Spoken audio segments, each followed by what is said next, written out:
What's going on, guys? It's Jimmy here. Welcome to our daily show where we discuss everything going on here in our country that you need to know about here on a daily basis.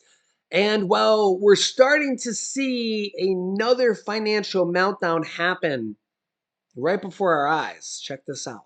Yeah, remember the 2007 2008 financial meltdown and the mortgage crisis? Well, that's starting to happen here again.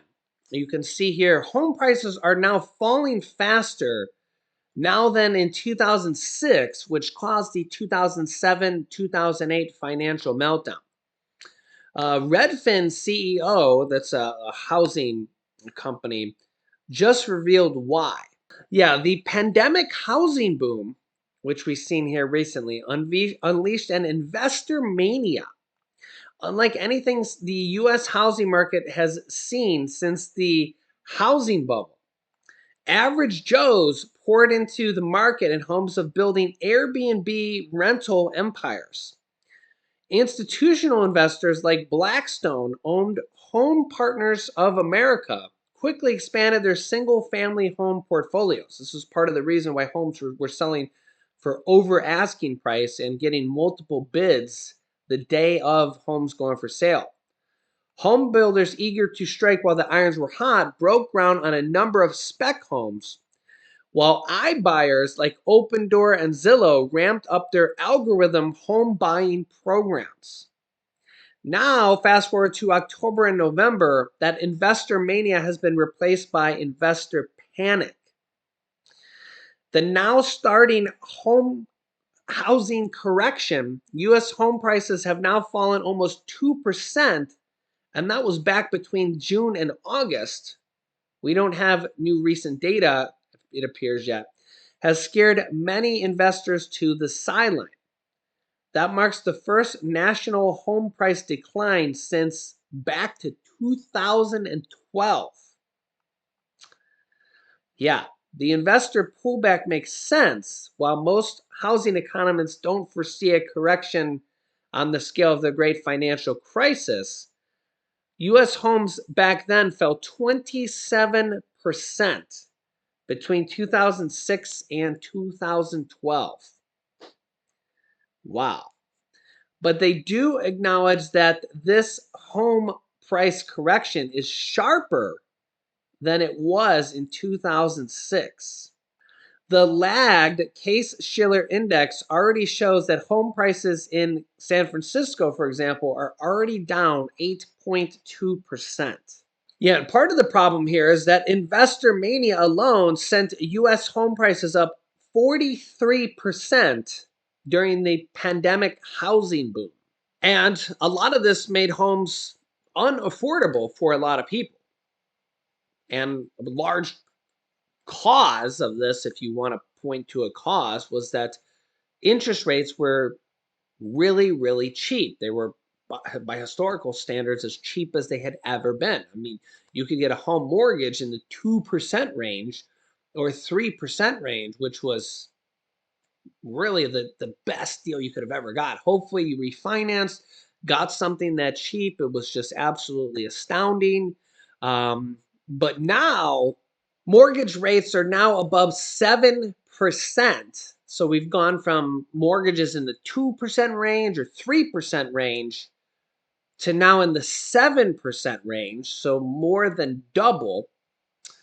Now we're seeing mortgage demand drop to a 25-year low as interest rates climb.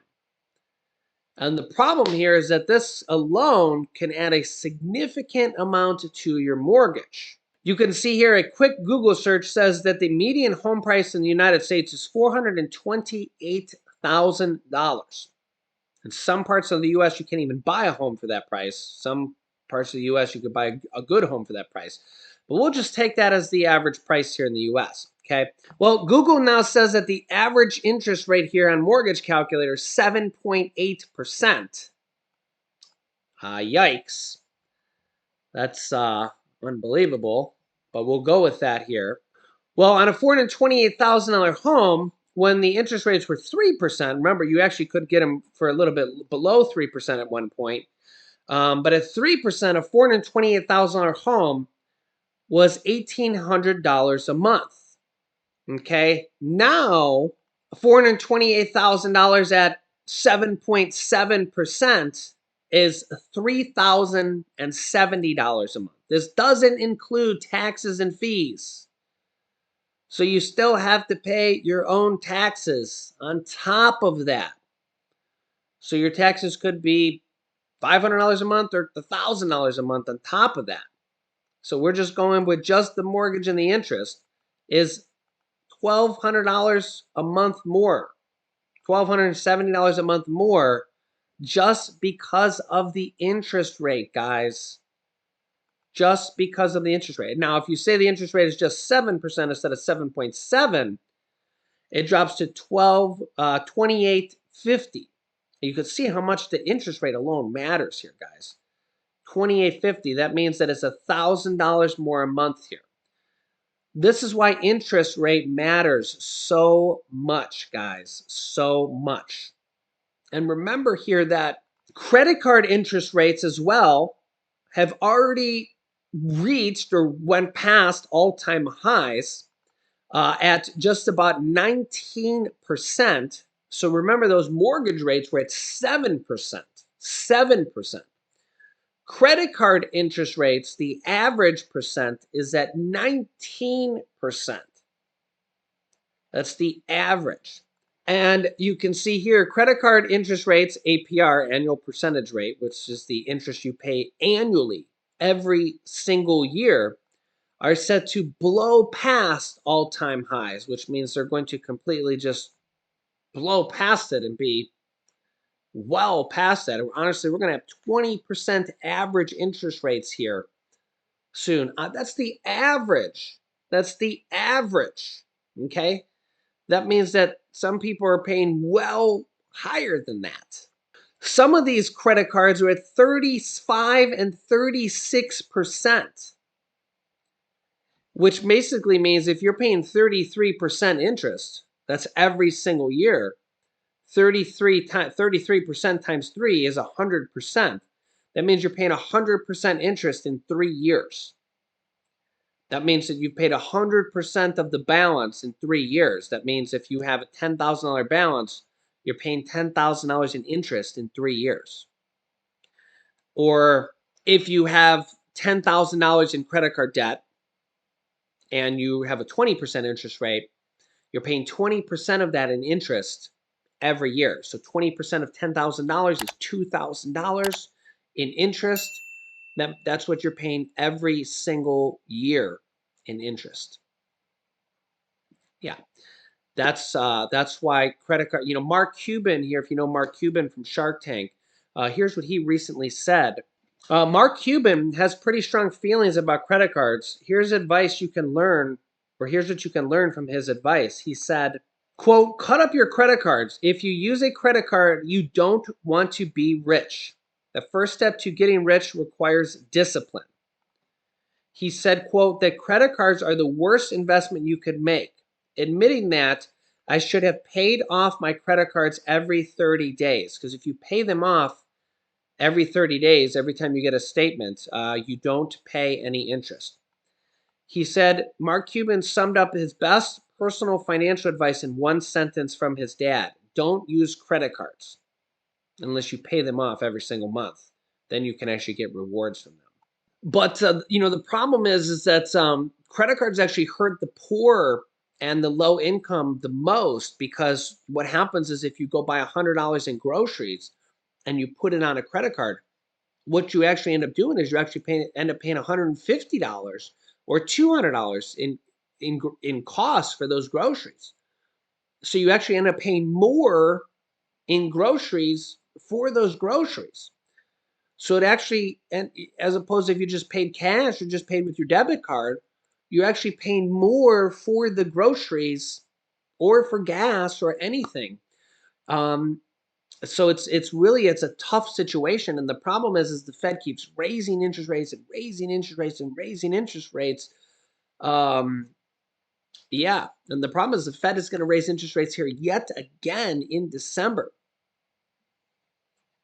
Yeah, and really, this is why we just had a recent survey here that the 63% of Americans are actually for a fourth federal stimulus check, and only 18% of people are against it. And this is why all these states are actually sending out state stimulus checks or inflation relief checks, and sending out billions of dollars on the state level. President Biden passed the executive order for federal student loan forgiveness because he could just bypass Congress. He didn't have to worry about Republicans and Democrats agreeing here. He could actually send out, you know, basically ten to $20,000 of relief for over 40 million Americans and wipe out student loan debt for over 20 million Americans completely through executive order. Remember that former President Donald Trump did his executive order before the 2020 election with the unemployment checks. Those went out to millions of Americans. That was $1,800 to $2,400. So hopefully we'll continue to see more of this here. We know now that executive orders can do this, and the Supreme Court has upheld Biden's executive order twice now. So, and it was a Republican justice, Amy Coney Barrett, that upheld this. So this kind of shows the precedent now that Trump did it and Biden did it. So executive orders can provide financial relief to Americans. Trump did it, Biden did it, and the Supreme Court has held it up. So millions of Americans have got financial relief from executive orders. So what might the next one be? 'Cause sometimes Congress takes a while to do it. Thankfully, we got states sending out state stimulus checks. We just had $13 billion of assistance for utility assistance just added through the HEAP and LIHEAP programs. I'll link you to that video here in a moment. So that's a really good thing. In fact, that started here in November for some states and December as well. So that's a really good thing here. I'll link you to that video here next. Yeah, so I'll link to that video here. $13 billion of assistance where you can get your home energy bills, your electric bills, and your heating bills paid if you're low income on that. So that's a good thing here. So there's really a lot of different programs going on here, which is good, because for people that need help, need assistance, now is really a good time because we think about, before we had the pandemic, and we know the virus is still going on, but now it's just kind of like the thing is inflation, which in some ways is worse because people can't buy food, people can't pay for rent, and people are having to make decisions. What do I buy? Do I pay this bill, or do I buy food, or pay electric, or do I pay? It's tough. It's tough, right? So kind of, and I think that lawmakers, that get these big huge salaries and are worth millions of dollars kind of the forget this thing. They forget that, oh, we don't need to spend money, on this, that, and the other thing, but they kind of forget that the average American, 60% of Americans live paycheck to paycheck. And a significant portion of Americans, are even worse off than that, right? They're think about how many people are retired, how many people live on Social Security, SSI, SSDI, and the inflation is just really crushing them, and really think about this whole year where they've had these increase in prices and have been waiting for the 8.7% increase in Social Security that they don't even get until next year. you know um so yeah, it's just like sometimes Congress seems a little bit out of touch. I mean, you can let me know your thoughts here on this, but yeah, I feel like it's been this way for a while. And yeah, so really the more help we can get to the average everyday American, low and middle income Americans, whether it's done through executive order or done through Congress or done through however it happens, done through states, is a good thing. It's a good thing. And that's part of my commitment to you guys, is to keep you updated on everything. Me and my wife, we do research every single day to keep you guys updated here on these type of things here. And that's exactly what I'm going to do. It's part of my commitment to you guys. So remember that new videos on my YouTube channel come out here every day at 10 a.m., 3 p.m., and 8 p.m. Eastern Standard Time. So if you haven't yet, make sure to click the subscribe button down below. It's completely free to do so. And then click the bell icon after you subscribe I get some questions. If you're not getting notifications on your device, on your phone or your iPad or whatever you watch me on, make sure in your settings on your device you have notifications enabled for YouTube. So you may need to go into like the YouTube settings in your settings and go to YouTube and make sure notifications are enabled. Okay, if you have the bell icon turned on, this way you'll get notifications when I go live. But just remember, my new videos come out every day, 10 a.m., 3 p.m., and 8 p.m. Eastern Time. So you can always just tune in at those times. And when you go on YouTube, if you don't see my thumbnail right there, then you can just search for It's Jimmy and go to my videos, and then you'll always find my newest videos that way. So that's another way to do it here. And thank you so much for liking these videos. Share these videos. You can click the share button down below to share these videos on Facebook, or share them with your family and friends through Messenger or anything like that. And I'll keep you up to date here. You can click this video here to see my video about the $13 billion of utility assistance, heating assistance, and energy assistance that you can apply for right now. And here is my newest video about Social Security raises. And click on one of those videos next. Thanks for watching, guys, and I will see you in the next video.